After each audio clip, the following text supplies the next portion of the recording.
Hey guys, my guest tonight, William Gladstone, is going to be talking about miraculous healings. See you in about 5 minutes.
Grab your popcorn and snacks. Find a comfy spot, take a seat or lie down, and let me transport you to a place of fantasy, ghost stories, ancient legends, odd creatures, alien encounters, and other magical topics. You may even decide to join the conversation. From faraway lands to your own backyard, with a small dash of pixie dust. Turn out the lights and open your minds. The journey is about to begin. Good evening, everybody. How's everybody doing? Again, I'm going to say it. Inching ever closer to Christmas. We're getting there, you know. I'm great. Back into my advent calendar today, sucking up chocolate. You know, it's just I'm a chocolate fiend anyway. Welcome, welcome, welcome. My name is Charlotte. I'm going to be your host for the next hour, and we got a great show lined up for you tonight. We're going to be talking about miraculous healing, and miraculous healing being there's one particular healer that my guest William Gladstone focused on in his new book. And he's going to be talking about him and some of the stuff he did, and I think you're going to find it really interesting. My name again is Charlotte, and I am the owner of the California Haunts Paranormal Investigation Team based out of Sacramento, California. We're 45 strong up and down the state, which means we can get to you. Let me turn myself up a little bit here. Yeah, let me boost my metagame. Boost your metagame. I'm a Star Trek fan. Which means we can get you from wherever you are in the state. Okay, it might take us a couple hours, but we will, in fact, get to you and help you out. And the best thing about what we do is that we don't charge for it. It's all informational for you and stuff, and we will help you to the best of our knowledge. And that doesn't mean we're going to go in saying that your house is haunted or anything like that. We go in and actually investigate. We're looking at natural stuff and all that and everything else before we're going to deem a house haunted and look at the paranormal part of it. So check us out on Facebook. You can check us out at Twitter. You can check us out on YouTube. You can check us out on Instagram. You can check us out at TikTok. Where else? Twitch too. All right. And just an FYI, over at Instagram, I am Ghosty Gal, GHOSTYGAL, all lowercase. And over on TikTok, we are Cal Haunts, and we are lowercase California Haunts at TikTok, and we are California Haunts on Facebook, and my name, of course, as well. Tonight's going to be a phone interview to let you know. Last minute change to phone interview, which is fine. You know, no problem with it. So I just want to let you guys get a heads up on that. So that all being said, and I got an S thing going on tonight. Don't know why. That all being said, if you like what you see during the show, or you like what you hear during the show, please be sure to hit the like button and hit that follow button, because I am looking for followers on Facebook. You know, if you're watching from California Haunts Ghostly Events, or if you're watching directly off my Facebook page, please hit that like and follow button. I'd really appreciate it. If you're watching from YouTube, and a lot of people do watch the show from YouTube, there's a little ghost. See, I can do this now. See, whoop, right there. I hit really quick. In the bottom right-hand corner there, if you click on that ghost, little red subscribe button will come up. We've got more than 450 videos sitting over there. And those videos are of varying topics. Like tonight, we're talking about miraculous healings. Earlier in the week, this week, and last week, we had other topics going on. I'm a journalist. I'm a photojournalist. So I like verify. You know, I like varying what verifying. I like varying the topics that we cover here. And I'm sorry, my chair is creaky. I'm gonna have to oil this thing. It's old. It's on my Christmas wish list. A new desk chair with a massager. Anyway, so yeah, so please subscribe, and if you haven't already at YouTube, and please hit that follow button. If you go visit us at TikTok, please hit that follow button, and hit that follow button on Facebook as well. Okay, so like I said, this is going to be a phone-in interview with this gentleman, and it happened last minute, so I'm going to have to find the phone number and the email. I had it, and then I got distracted by another email he sent me. So let me get this here. Just give me a minute, and we will get this show on the road. And I know it's here. Don't you hate when an email you get something in there we go. When you get an email and then all of a sudden what you're looking for disappears? That really bites. All right. Okay, I think we got this. So let me get my little dialing thing up. Oh, there we go. Paste. Look at that. Things that they create. I'm going to leave that there for now. Anyway, I want to thank you all for coming tonight, and I think it's going to be a great show. So like I said, hopefully we have a good phone connection for tonight, and you bear with me, and we're going to get this, as they say, as my father used to say, get the show on the road. His name is, our guest tonight is William Gladstone, and he's going to be talking about miraculous healing. So here we go.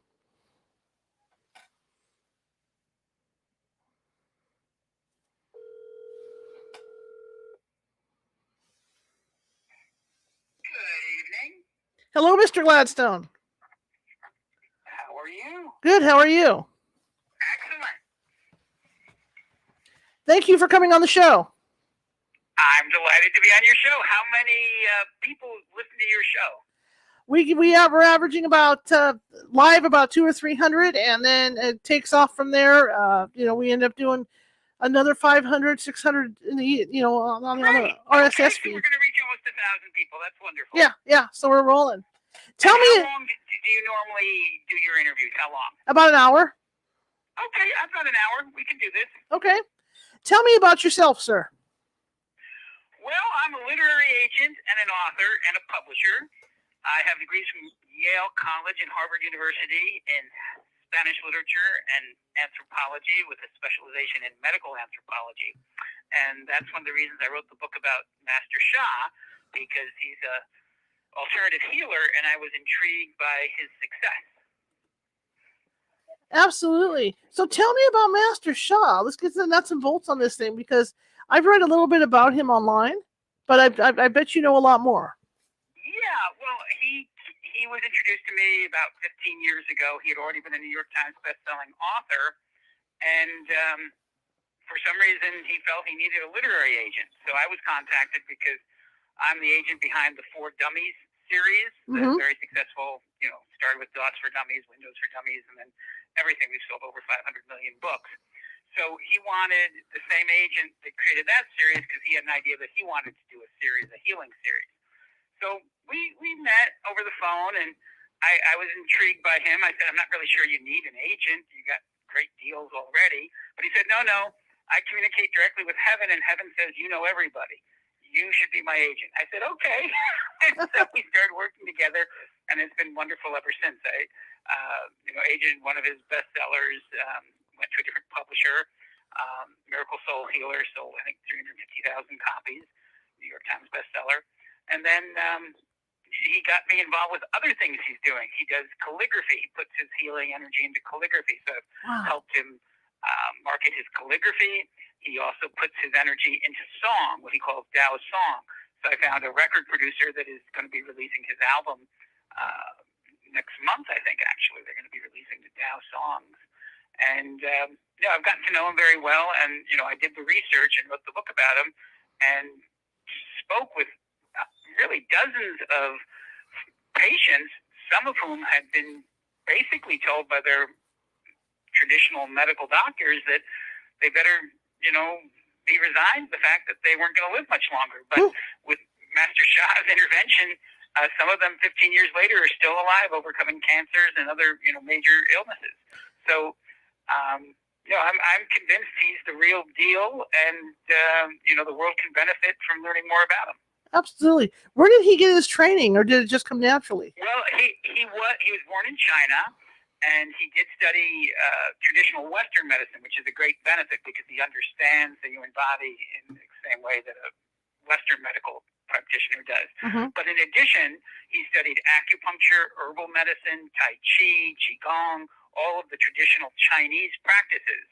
And so he is an expert in both Eastern non-traditional, I would call them, it's traditional for China, but non-traditional for the Western world medicine, as well as medical practices that, are practiced throughout major hospitals. And he has great respect for medical doctors, and he never tells patients that they shouldn't follow their traditional Western medical doctor's advice. And what he does enhances. For example, sometimes people do need surgeries, and he'll do a special blessing healing to ensure that the surgery goes as well as possible, that everybody is sort of attuned. Because what he does is he's able to connect with the Tao. The Tao is the source that really is the ultimate creator of all things, including emptiness. Like, people talk about the Big Bang, and yes, at the level of physics, we can explore the Big Bang and start, calculating time from the Big Bang and all the physical evidence that, the universe exists in physical form. But in Lao Tzu, who wrote the Tao Te Ching over 2,500 years ago, it's explained that before there was even matter, there was the Tao. And the Tao created the world of things, but also the world of emptiness. And the world of emptiness is actually the world of unlimited potential. And in some ways is more powerful than the world of things. Because as soon as something exists as a thing, it's impermanent. Nothing will last forever. Whereas in nothingness, the world of emptiness does last forever. Mm-hmm. And, you can't prove it scientifically yet, so there's a lot of evidence that indicates it may be true.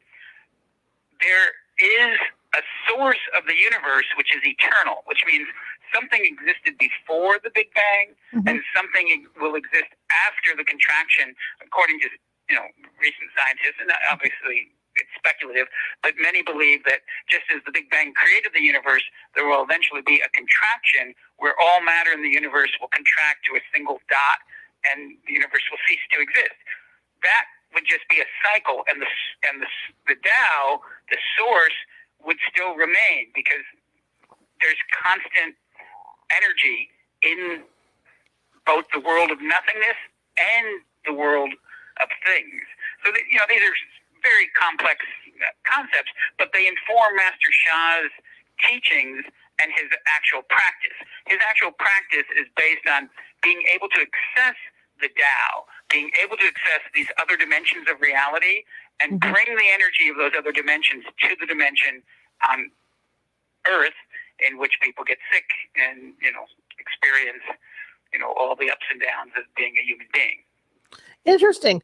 So does he do any, does he physically handle the patient? The patient? No, he never touches the patient. Okay. He doesn't touch him. So I should say, in special situations, and he used to use acupuncture. He was so proficient with acupuncture that the Chinese government actually asked him to create an acupuncture center outside of Beijing just to treat deafness, because he's one of the few acupuncturists who was able to use acupuncture to heal mm-hmm. deafness. And I've seen video of, actually it was a very famous Hindi star in India who had been deaf for 10 years, and he healed her using acupuncture. And I haven't checked on her in the last 10 years, but at the time, she had regained hearing, for at least a 10-year period. So mm-hmm. he's had some remarkable results, and he does use acupuncture when appropriate. But 99% of the healings that I've observed with him have been completely non-physical, including not necessarily even in the same location. He can do remote healing. That's what I was going to ask you.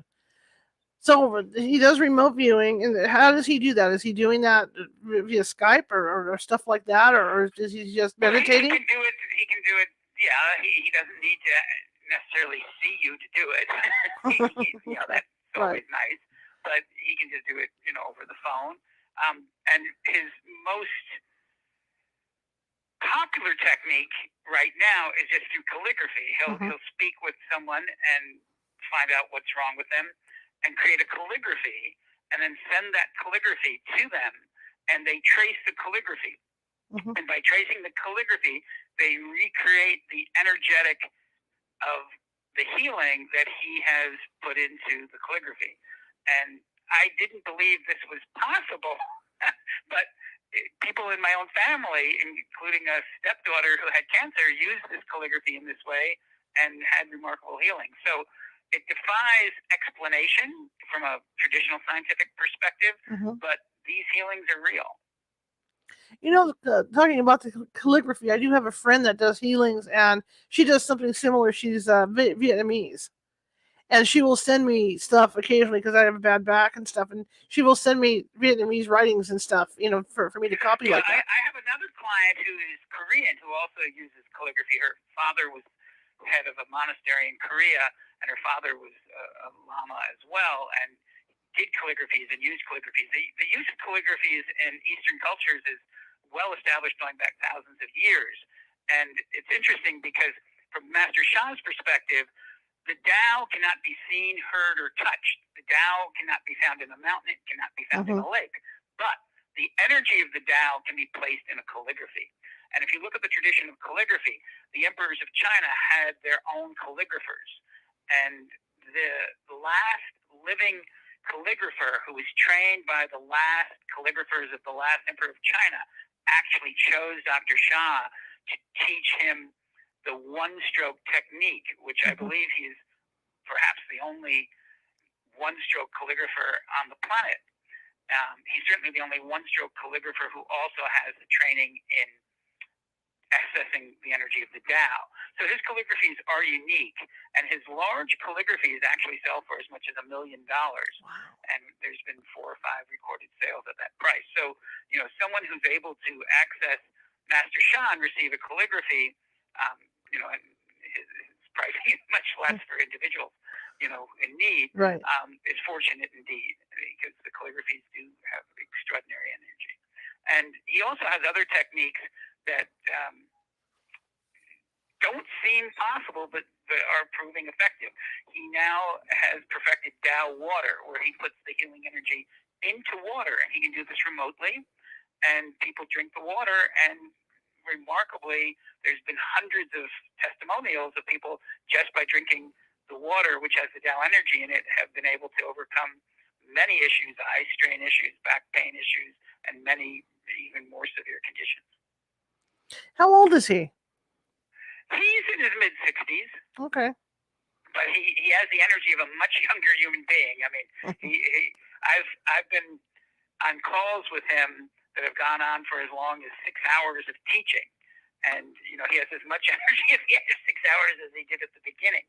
And I've been to retreats that he's put on where he's literally, teaching 14 to 16 hours a day for 5 days at a time.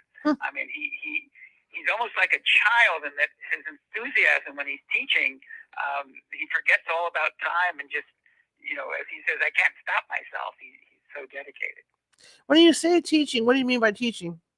Well, he literally teaches the principles. I mean, he teaches, the nature of the Tao. He teaches what he calls Tao creation and Tao reverse creation. Mm-hmm. He teaches the principles that he's learned from reading Lao Tzu, who's the most famous, Tao essayist in history.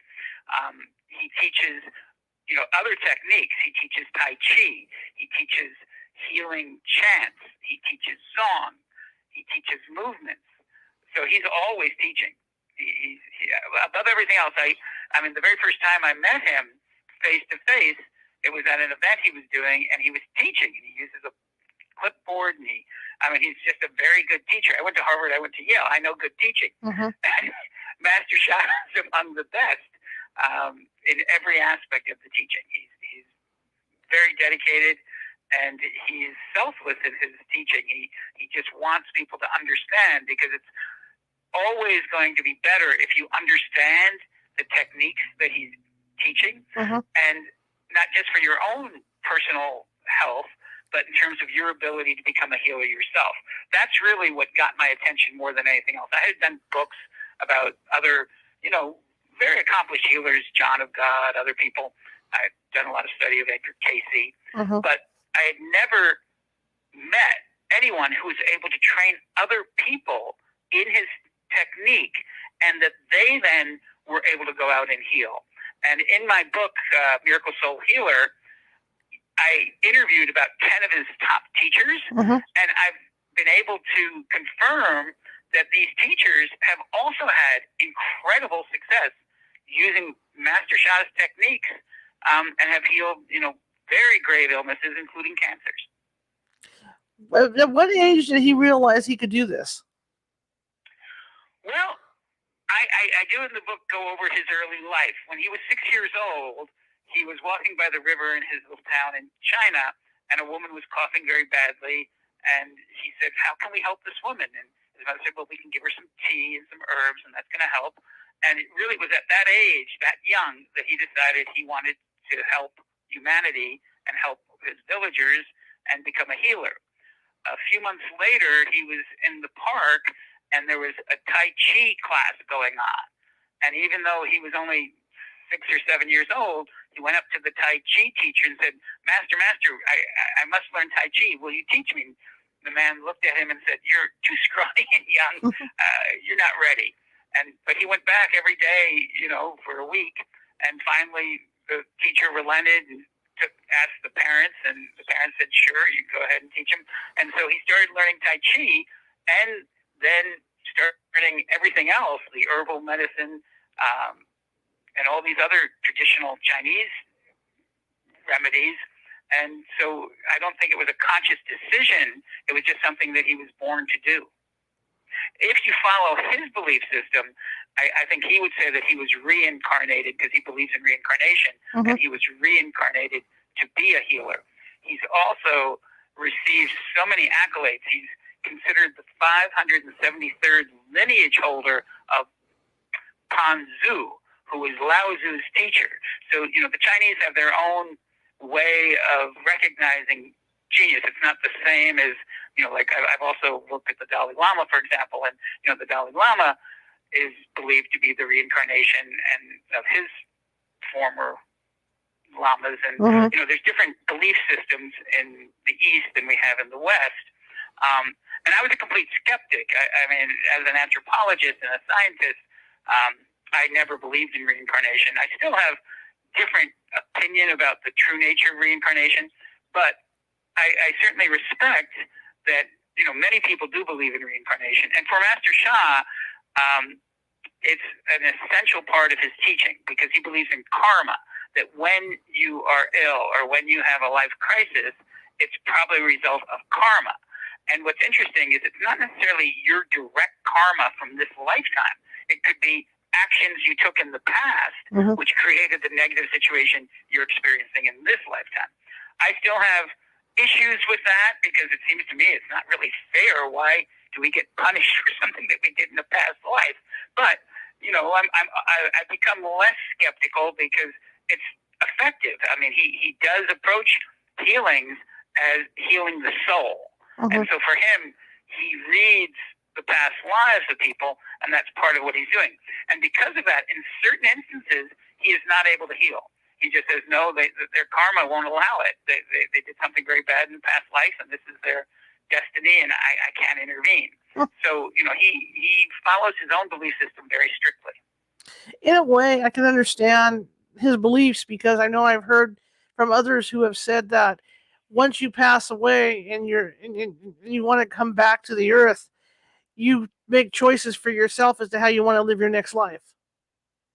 Yes, I've heard that from many people as well, and many teachers, and I represent a great variety of spiritual teachers, and I think there is truth to that. That said, I think the universe is much more complicated. And, there's parallel universes, and there's certain situations in which yes, you are destined for a certain outcome, but I think there's other situations where you can, because of free will, alter the outcome, even if it was predestined. Okay. Have you ever heard too of, excuse me, as far as past lives go, that sometimes, like he's saying, sometimes something you did in your past life can affect your life now. Like you might find a scar on your body, and that scar is related to an injury you had or something that you did. Yes, I've done so many books with people who have actually shown me the evidence of that happening in their own lives. So I'm open to that, but I'm still skeptical because it's not something you can actually prove. Right. So how many healings have you witnessed with him? Well, investigated at least 5 or 6 dozen, 50, wow. 70, something like that. Wow. But that I've read reports because he attracts very intelligent, dedicated followers. And so one of them, Dr. Peter Udoba, whose book I also published, is a neurosurgeon. And he presented me the evidence of a study of 600 people that he had studied. Wow. So, collectively, I've been made aware of hundreds, even thousands of healings, personally investigated where I can categorically say I know for certain these healings, were serious healings, 70 to 80 probably. But even with just 70 or 80, with my background in statistics and understanding the placebo effect, I was able to determine, because in the beginning I thought, well, a lot of this, because one of the findings when I was at Harvard was that the most important correlate of success in any healing tradition is belief in the power of the healer. So I was thinking, well, a lot of these people are just sort of a little brainwashed, and the placebo is the reason they're getting well. Mm-hmm. But when I did my investigations, I found that some of the people being healed actually had just met Master Sha for the very first time, introduced through an acquaintance, didn't necessarily believe in Master Sha's techniques, but were healed anyway. And in some cases, young infants were healed, and obviously the young infants had no capacity to believe or not believe in Master Sha. So that convinced me that the placebo was not going to be the answer to why we have all these miracle healings. Mm-hmm. The other thing I'd like to point out is, even though I use the word miracle soul healer, and the reason I use that is because when Master Sha was in the Philippines, he was doing miraculous healings for so many members of the Philippine aristocrat, I don't know what they call it over there, that I think they had royal families, but the wealthy Philippine oligarchy, I think, at the time. And so that was the designation they gave him, because they couldn't explain these healings any other way than calling them miracles. They're not actually miracles, because Master Sha maintains that these healings are following the laws of science, and he can train others to perform these healings. So they're only considered miracles by those of us, including the majority of medical Western doctors, who don't understand the process and have no other way of explaining it other than to say it's a miracle. But from Master Sha's perspective, they're fantastic outcomes, but they're not, in fact, miracles. Now, when he trains people, I mean, does he train them to believe in the stuff, or how's that work? He trains them in his techniques, and even when he's teaching, he always says, millions of people believe in karma, millions of people don't believe in karma. I believe in karma, and this is the way I do it. And and it's not necessary for one of his practitioners to believe exactly what he believes, but it is necessary that they follow his techniques. Okay. Now, when somebody wants to go to him for a healing, how do they get a hold of him and stuff? Well, he has a robust website with hundreds of healers who now have been trained. Getting an appointment with Master Sha himself is not easy. He's very, very busy. But if you contact his website, and I think after this week, I didn't get to have the website in front of me, but you just go there. But anyone can send me an email, and I'll put them in touch with one of his master teachers, and then they'll follow up depending upon the need with what part of the country, what part of the world. He has practitioners in every major continent, Europe, Asia, Australia, Africa, South America. So there's probably a practitioner who could address anyone who might be listening. But I don't get involved with that aspect at all. I'm really sticking to writing books, publishing books, and that's my focus. Right. Now, in your contact with him and following him around to write your books and stuff, what's the process when somebody gets a hold of him? Is there like an intake that he does, and he looks at medical records and all that? Yes, or his students, teachers, practitioners ask as much information, including any medical reports. Whenever I've worked with Master Sha or observed Master Sha working, he wants precise information. The more precise the information, you have a tumor. Is it cancerous? Is it non-cancerous? Where is it? How large is it? When did it start? What is your PS? All these gets involved with medical terminology that I don't understand as a layperson. But the more information he can have, from the medical reports, the more effective he and his students can be. Okay, that's what I was wondering. And then he can decide, or they can decide how they're going to proceed from there. Exactly. Yeah. Or if they can proceed. As I say, there are certain cases where he'll get the information and say, "I'm so sorry, but we're not going to be able to help." But even in that case, I've seen him do things because he believes not just in this life, but in eternal life. Right. So if someone is destined to pass, one of the things that I've seen him do is offer a life blessing so that when they pass, their passage will be as positive as possible, and what he calls their soul's journey will continue in the best way possible. And he did this, in fact, just recently for my mother-in-law. We were very close, and she was 98. Mm-hmm. It was time. She basically said she'd had a fall, and after 98 years of robust living and a lot of joy and everything else, she really got to the point where she had limited options of movement, and her eyesight was gone, and life was no longer meaningful to her. Mm-hmm. And she basically said, got my wife and I and said, I'm going to be leaving. So that, and within days she left. But we called Master Sha, and he confirmed. He said, yes, she is going to transition. There's nothing that I can do to prevent that, but I will provide a blessing, and she'll have, the best of all possible passages. And I have to say, and I'm more skeptical than my wife, but a hummingbird started to appear soon after her passing, and that hummingbird still hangs around.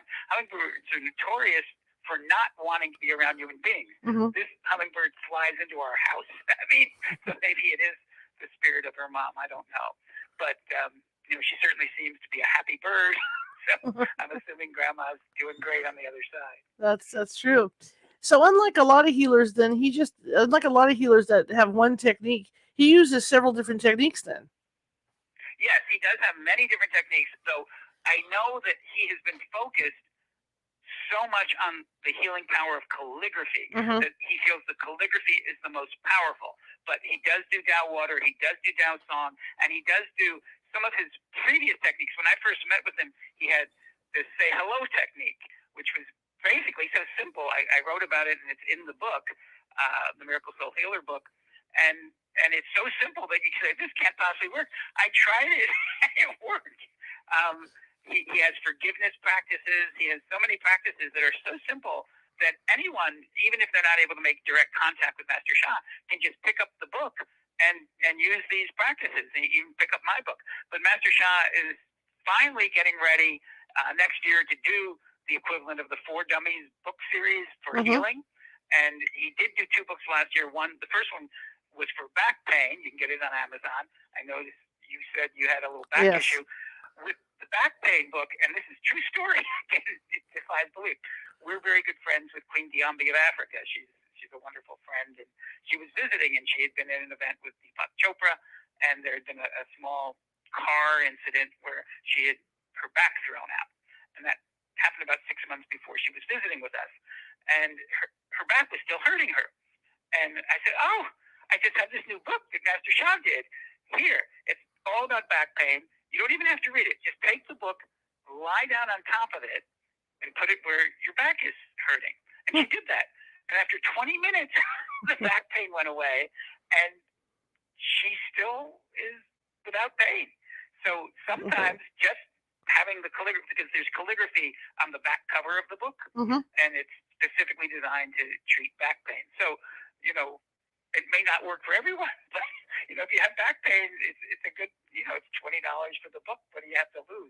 It sure beats getting surgery and everything else that people do to try to relieve back pain. Absolutely. And then the second book we did is on anxiety and depression, and he's going to do books on heart. He's going to do books on eye ailments. Every liver, every organ is going to get its own book with its own calligraphy. So that's going to be, because Master Sha's goal is not to heal 1,000 people or even 100,000 people. He wants to make available healing to hundreds of millions of people. And his belief, and he says this in every one of his books, I can heal myself, you can heal yourself, together we can heal the world. And that's his mission. He has his own foundation, the Love, Peace, Harmony Foundation. He brings his teachings to people throughout the world. He does good deeds. He just donated a couple $100,000 to build wells in Africa for people who had to walk hours to get water, had never had fresh water. So, he's really a humanitarian, and his goal is to create a better world through healing, and for people to understand that they can heal themselves, and that's his real purpose. Now, when he does healing, does he do a lot of meditation, or is he just able to do this? Well, as he explains it, 50% would be like if he's giving you calligraphy or he's giving you water. Mm-hmm. But let's just stick with the calligraphy because that's the most popular technique. 50% is him putting energy into the calligraphy, but then the other 50% is the patient embracing the calligraphy and tracing. Now, tracing just means you take your hand and you recreate the movements of the calligraphy that he made to create the calligraphy. And for severe illnesses, he sometimes has people trace as much as 2 hours a day. So it's not without effort. But, if you have a cancer or something, really severe, what's 2 hours versus, possibly losing your life. So, that is, what he recommends. Now, with lesser conditions, I mean, I've seen in my own case, I'm a golfer. I love to play golf. And I had a tournament coming up, and I just mentioned casually to Master Sha that I had golfer's elbow and I wasn't going to be able to participate. I said, "Oh, here, I'll do a real," and less than 30 seconds, he did a little calligraphy, handed it to me. He said, "Just trace it 3 times, tonight, tomorrow, and, you'll be able to play." And remarkably, I even won the tournament. And he also did something, and this is what I meant when it can't be the placebo effect. My daughter was about to get married. We had rented an island off Cadaqués in the Mediterranean there in Spain. And I mean, it was a big deal wedding. And just a week before the wedding, she's a dancer and she had an injury. And the medical doctor that she saw said, "I'm really sorry, but, you're not going to be able to walk down the aisle. You can still get married, but, it's going to take you months to heal." And we didn't know what else to do. Called Master Sha. I said, "Oh, I'll send a calligraphy."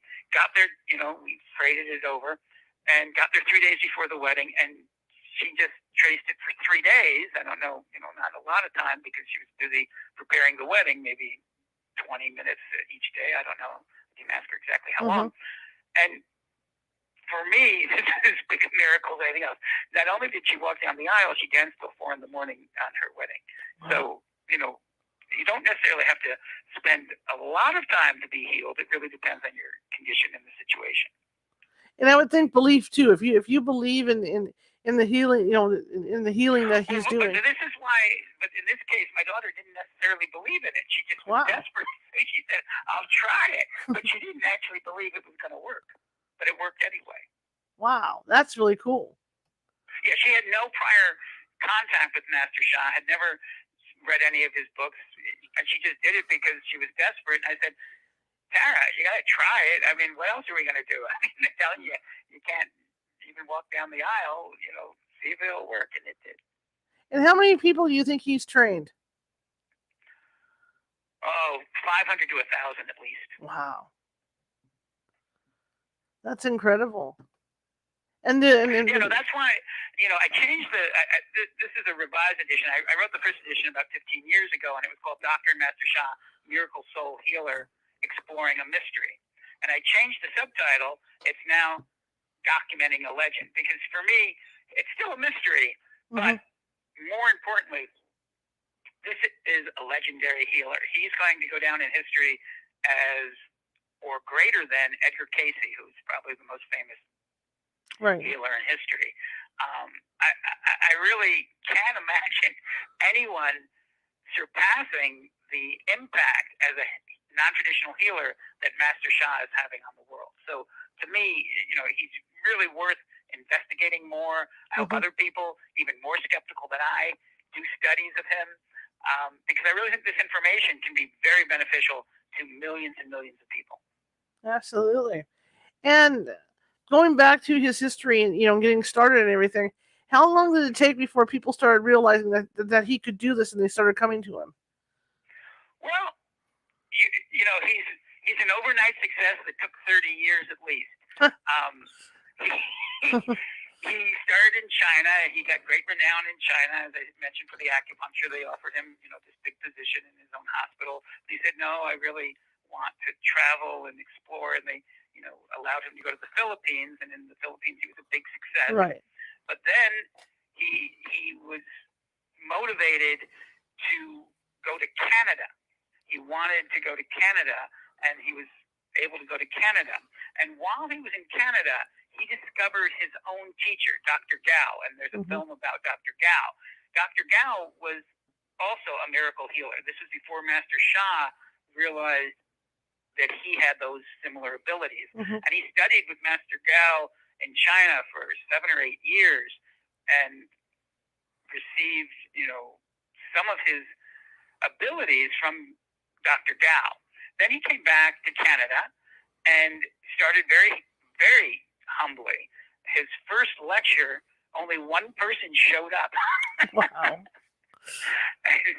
It wasn't a success overnight because what he was doing was not conventional, and there was no model for or way of proving that. A lot of people just felt that this guy from China, his English wasn't very good at that time. What in the world is he? He's some kind of crackpot. I'm not going to trust my life to him. But his success just led to word of mouth. So it probably took about 10 years of very humble beginnings before he emerged as powerfully and as visibly as he is now. That's incredible. But what a neat story, though. I mean, even though it took a while. But see, that gave him time to really hone his craft and what he was doing. Well, he believes he's had direct contact with what we would call God. Okay. I even read about this in the book. And he's just he's a true believer in his beliefs. And he will do what he's been told by his guides, even if it seems impractical. He'll just keep going because he has these beliefs. And in his case, even the impractical, even the seemingly impossible, seems possible. And I've experienced in other aspects. We were very successful and did a lot of books and the art. And he called me, and I think it was February, and he said, I've received divine guidance that we're supposed to release a record album. Can you help me do that? And I said, Master Sha, I'm a literary agent. I'm already over my head with this art. I don't really know anybody in the music business. I don't think I'm going to be able to help you. Why don't you give me 6 months and let's revisit it then? He said, okay, but I'm going to send a blessing. So he sends a blessing. The next week, my daughter, who's a ghostwriter, calls me up and says, I've got this new client. She's in Atlanta. And she's a marketing expert, and she wants me to ghostwrite her book, and she wants to talk to you first, and, because she might also want you to publish the book, and, why don't you meet her? So I meet this woman on Zoom, and we're sort of just talking, and then I'm asking her more and more about her background, and it turns out she's coming from the music business, and she's just recently created a new production company that is specializing in New World music and alternative music. And I mentioned Master Sha, and she said, oh, that could fit. Why don't you send me some of his music? So I send her the music. She falls in love with the music. Next thing you know, we have a contract to produce the music. So, that's a different kind of miracle. But, for me, it just doesn't make any sense. I didn't know anybody in the music industry. He sends a blessing, and all of a sudden, this person shows up in a most circuitous way. Wow. Karma, huh? Man, that's pretty cool. So is he going to write his own stuff, or how's that going to work? Yeah, he writes all his own music. He doesn't sing. Well, he can sing in English and Chinese, but he sings in what he calls soul language, the language of the Tao. So the sounds, to me, actually are more representative of what I would consider indigenous music, music, that you sometimes hear from Native American Indians, for example, or Native African tribal music. It's a unique sound. And it's a healing. All of his music is about healing. Obviously, it can be entertaining as well. But, and he has different songs, for different specific ailments. And he has some songs which are very soothing just in general. But then he has other songs which, are more specific for a specific condition. How long did it take you to write the book? Well, I'm a very fast writer, so it took me a few months, not years. And it was in part because Master Sha was so gracious with his time. I spent a week with him in Palm Springs, and we spent literally every minute together except the time we were sleeping. I went to every meal with him. I took a lot of notes. He has a wonderful assistant who was a legal stenographer, so not only were all the conversations recorded, but then I then she provided me with the text of everything. So it made my job much, much easier. But, I've written, over a dozen books, and, even my most successful book to date, which is the novel The 12, we sold about 500,000 copies. I wrote in, probably 6 months. And, writing a novel is a lot harder, I think, than writing a biography. So, all in all, probably only 3 to 4 months, because, I did have to interview a lot of people. It was more the research than the actual writing. But I'm a very accomplished writer, so, I write much faster. Than, I represent a lot of writers, and I have some writers who are very, very good, but they're kind of envious because it takes them a year to do what I can do in a month in terms of speed of writing. Wow. Do you remember the first healing you went with him on or saw him do?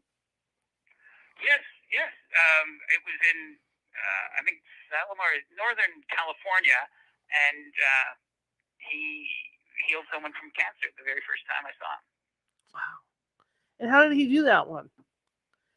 Well, that time it was mostly chanting. He was doing chanting and sending healing energy. This was before he was using calligraphy. And, the practices are documented in my book and in some of his earlier books. I was impressed, and, they provided medical, I don't know what you call them. I'm not a doctor, but, it showed that this person's tumor had greatly reduced. I mean, it was like 1/5 the size that it had been. That's incredible. And I was still skeptical even after that, I have to say, because, it could have just been a random, self-remission, things happen like that. But then that's why I got interested, because if it just happened with one person, okay, that's not proof of anything. But if it's happened with hundreds of people, then you guys start scratching your head and saying, this is not just coincidence. Something is real here. At what point now along that vein, what point did your skepticism start to wane when you were with him? Pretty much when I finished writing the first edition of the book, because by then I had really investigated. I come from a scientific family. My father was a chemist. He became a book publisher, but before that, he was one of the top chemists under Urey, who was given the Nobel Prize in chemistry. So, I was brought up, and I had articles published, even though it wasn't my major, in the Yale Scientific Magazine as an undergraduate. And so I really, come from a, if you can't measure it, it's probably not true. If it's too good to be true, it's probably not true. And, both those qualities were, presented to me in the case of Master Sha. At least some of the things I couldn't measure, and some of the things just seemed too good to be true. But I kept investigating until, I was convinced, no, this is true, and it's real. So, it took, I'd say, at least a year, because in the beginning, even though I represented his books, I wasn't totally convinced that, everything in the book was authentically provable, particularly because in even the very first book was the first time he ever used calligraphy. He had add a calligraphy image to Miracle Soul Healer, and I was like, oh my gosh, I don't know about this.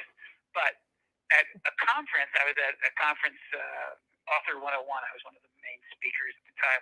It was right after I had agent Eckhart Tolle's New Earth, and so it was a big deal. I was like the hot agent, and so they made me the keynote speaker.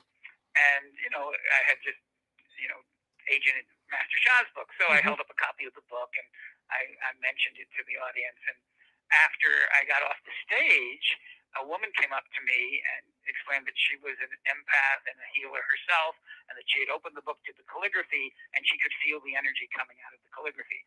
So that relieved me a little bit, but I was still not a believer myself even at that time.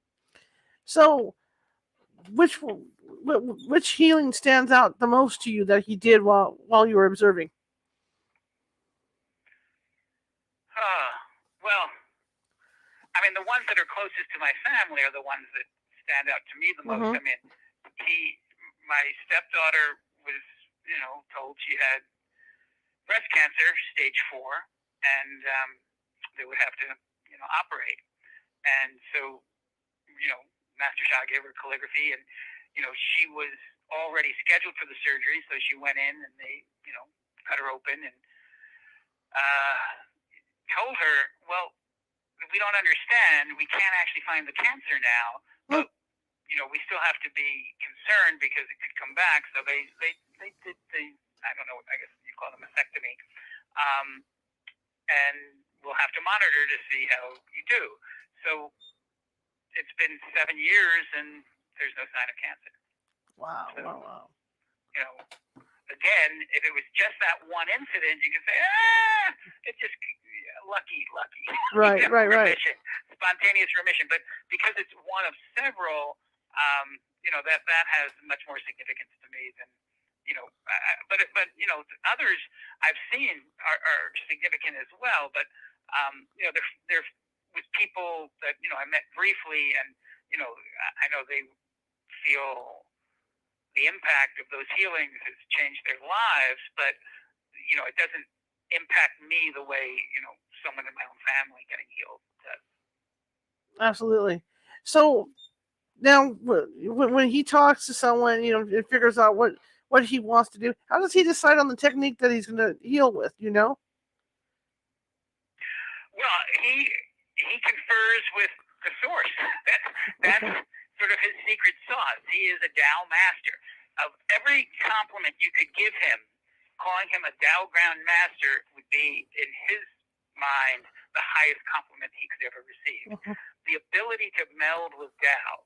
If you believe in Tao as the source, the nature of the universe is such that we come from the source, we return to the source. The more we align ourselves with the source, the better human beings we are and the more powerful human beings we are. So that's what he's dedicated his life to. So all of his healings come from his ability to align with the Tao, with the source, and receive the information of what to do. He doesn't do anything without conferring with the source, with the Tao. I really like his honesty too. I mean, there's healers that'll tell you, "Hey, I can heal you. I can work with you." And then it doesn't get healed. It doesn't get healed, or there's no improvement. I agree with you. One of the things I love about Master Sha is he is very clear. I make no promises to anyone. I cannot guarantee any results to anyone. However, my report card's pretty good. Go on my page and you'll see thousands of people and testimonials. But despite that, every situation is unique, and I cannot promise you any result, and he doesn't promise any result. Yeah, that's what I like about him. I think that's cool. It's really cool. And he lives in China, right? No, he lives in Toronto, Canada. Oh, really? Yeah, so he, his organization, as I said, I think there's 7 centers all over the world. I know he has a center in London, a center somewhere in Germany, I think Vancouver, as well as Toronto, I think San Francisco. I'm not sure where else. Absolutely. That's just so interesting to me that he can do all this. I love hearing these stories because it's nice to know there's people out there like him. It's truly a miracle. I mean, I don't understand how more people have not discovered Master Sha and written about him. I mean, to me, he should be on the cover of People magazine. I mean, this is just something that is out of the ordinary and needs to be explored, more deeply. I mean, I'm one person, and I'm decent investigator, but no, that's not my profession. I'm primarily a writer and an agent. Right. But I'm proud of my book, and I think I've done a good job with the basics.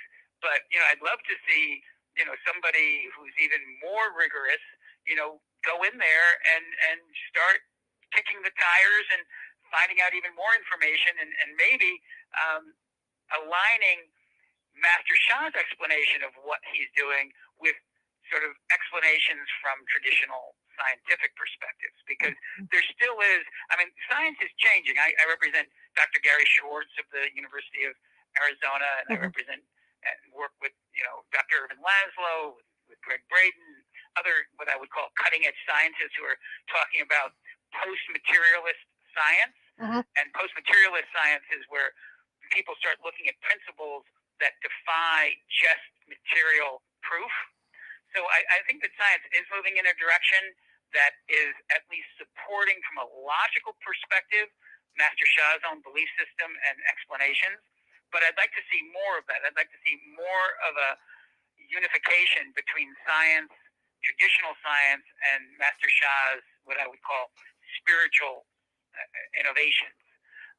And, if you look at, the new physics and the new science, ideas such as quantum entanglement and non-local, it gets very sophisticated. Mm-hmm. But as you look at some of these new scientific theories and principles, it's actually giving us foundational concepts which are very much aligned with these ancient principles of the Tao that Master Sha is using to create his healings.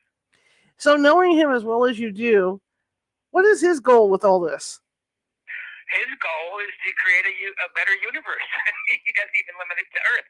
He wants to empower as many people as possible to learn these principles, to live better lives so they can heal themselves, they can heal others, and perhaps just as importantly, have better soul journeys so they act with greater kindness, greater loving, greater forgiveness. These are all principles that are part of the Tao.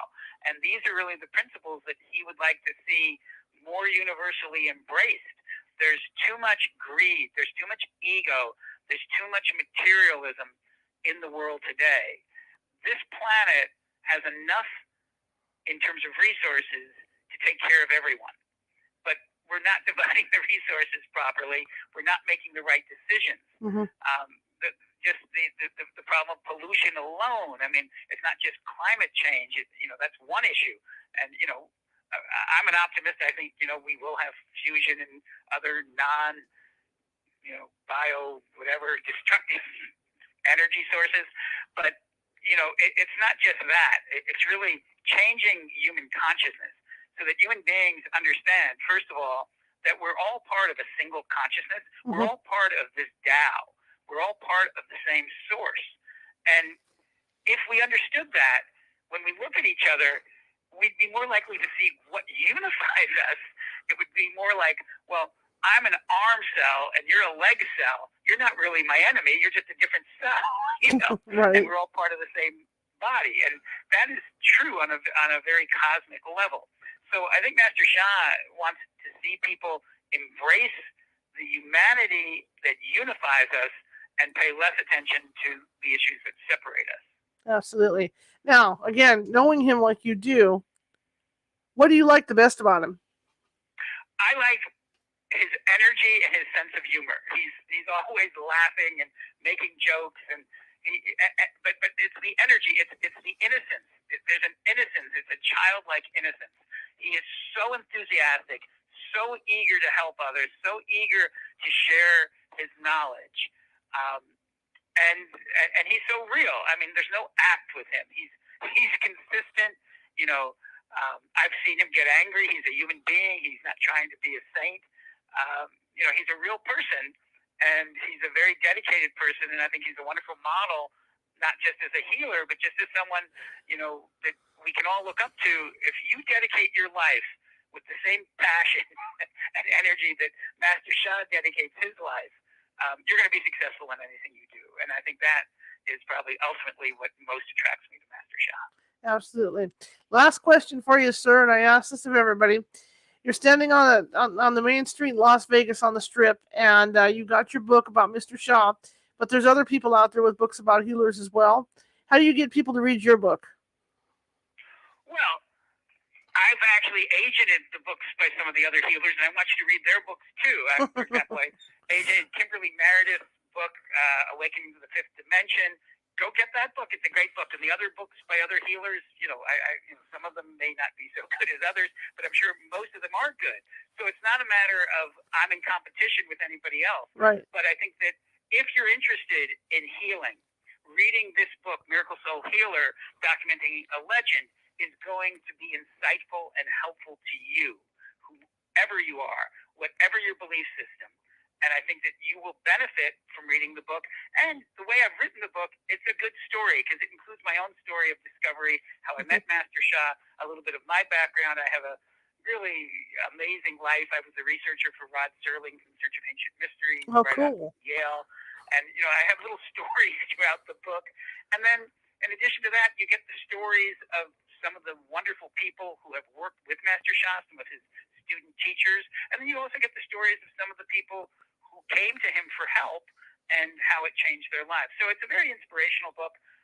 One of my good friends is Jack Canfield, who did the Chicken Soup for the Soul series. Mm-hmm. And I think there's elements of that in this book. So I just think it's a feel-good book. It's an educational book. And there's a calligraphy in the very back of the book. Right. And just that calligraphy as a healing tool is more than worth the price of admission.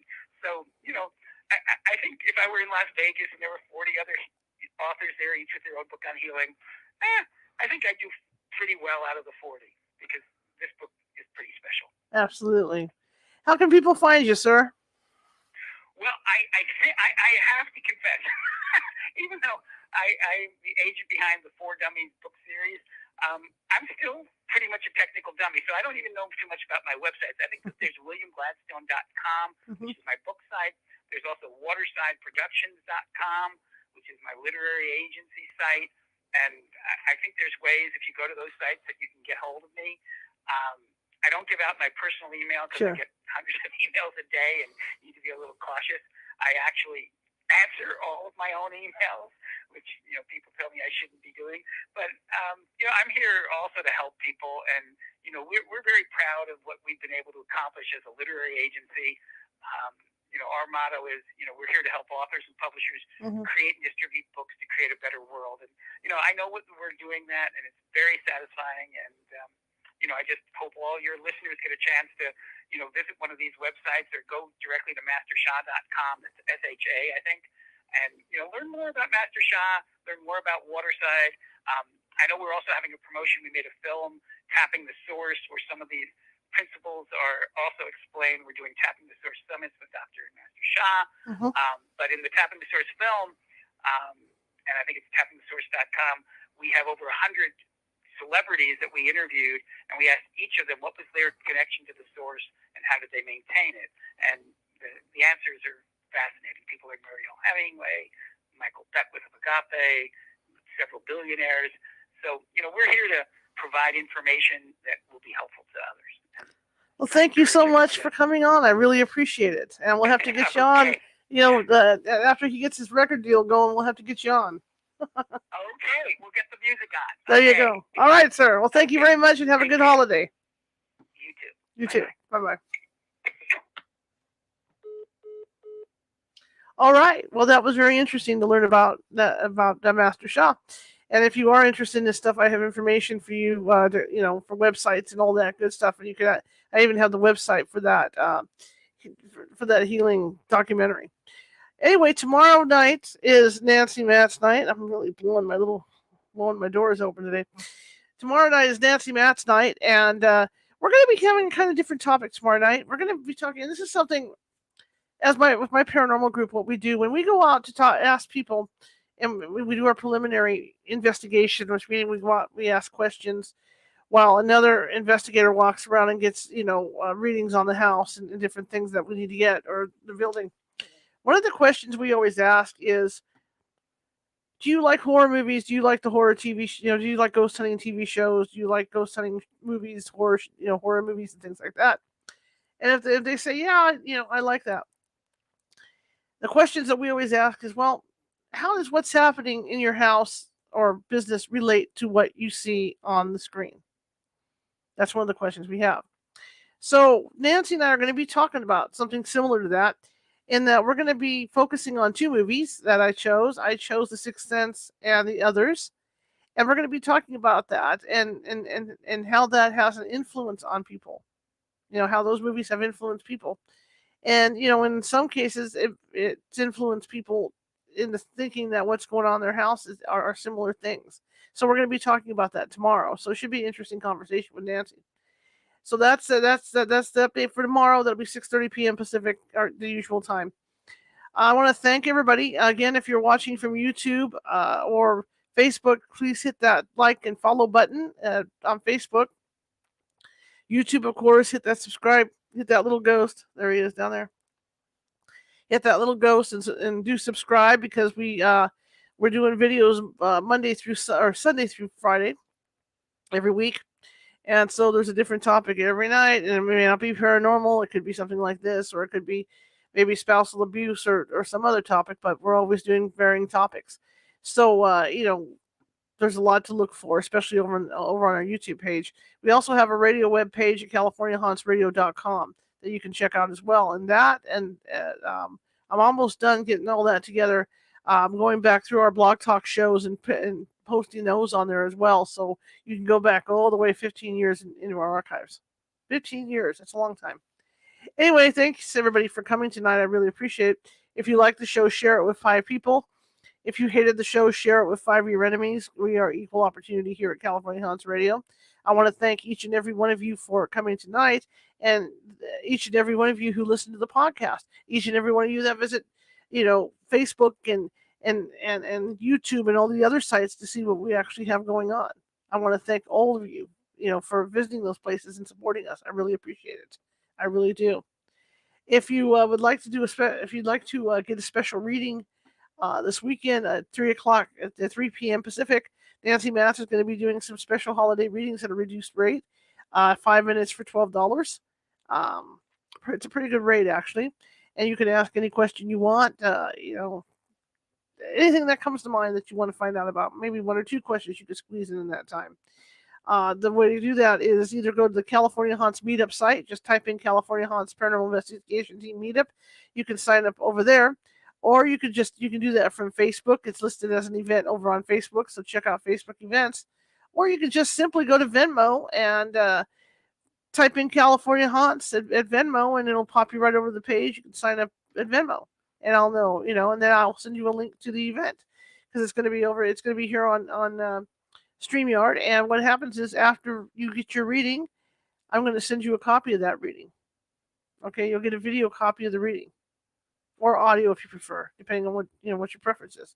Also, don't feel like everybody in the world is going to hear your reading, because what we're going to do is I'm going to be muting people that are in the audience so they can't hear you. Okay? That way you get a private reading out of it. Okay? Anyway, that's a possibility for something if you want to do. Maybe a Christmas gift for somebody that's always wanted a psychic reading. You could do that too. They're good for Christmas gifts. All right. Anyway, enough of that. Now I'm going to run the other spiel. You see that ticker at the bottom of at the bottom here, and that's because California Haunts doesn't take any money for any of its services when we go out to help people or anything like that. So again, we've always got bills to pay anyway. We're paying internet and power and computers and travel expenses and all that stuff. And because I'm the owner of the gig, it all comes out of my pocket. So I want to keep the show on the air and keep it going. You guys have been doing great the last 3 years and helping us out, and hopefully you can help us out some more. Keep us on the air, and it doesn't matter the amount. Every little bit helps, believe me. So that's PayPal.me at California Haunts, or again Venmo, and then just type in California Haunts. Anyway, I want to thank you all, and I really appreciate you all. And so here we're going to get his contact information and the books that he has out. Here we go. So the first book is The Power of 12, and of course Miracle Soul Healer. And the other book is The 12 and Tapping the Source. And the website is williamgladstone.com.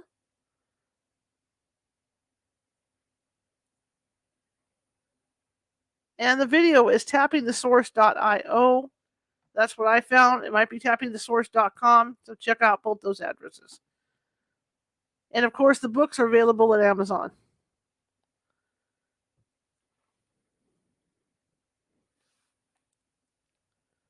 All right, everyone. I will see you tomorrow, 6:30 p.m. Pacific, with Nancy Matz. Have a good one.